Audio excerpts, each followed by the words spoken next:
Babala, mag-ingat po tayo sa ganitong itinuturo dahil hindi po ganito ang sinasabi sa Biblia. Pagkatapos po nating mapakinggan ang kanyang sinasabi, ay malalaman natin na ito ay iba sa sinasabi ng Biblia. Magugulat na lang yung marami na maraming mga tao ang bigla na lang mawawala at makukuhanan yan sa pamamagitan ng mga kamera. Yun po yung realidad pagdating ng panahon na maraming mga tao bigla na lang mawawala.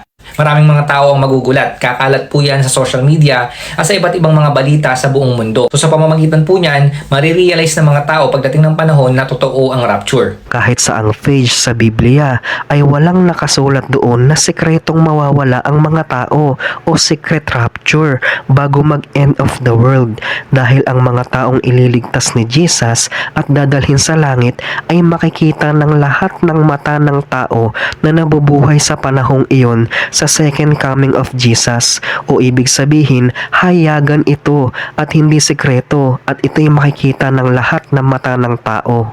Revelation chapter 1 verse 7.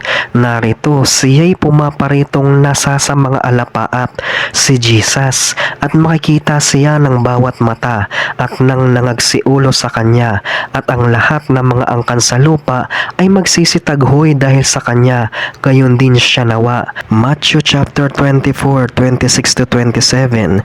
Kaya nga kung sa inyo'y kanilang sasabihin, narito, siya'y nasa ilang, huwag kayong magsilabas.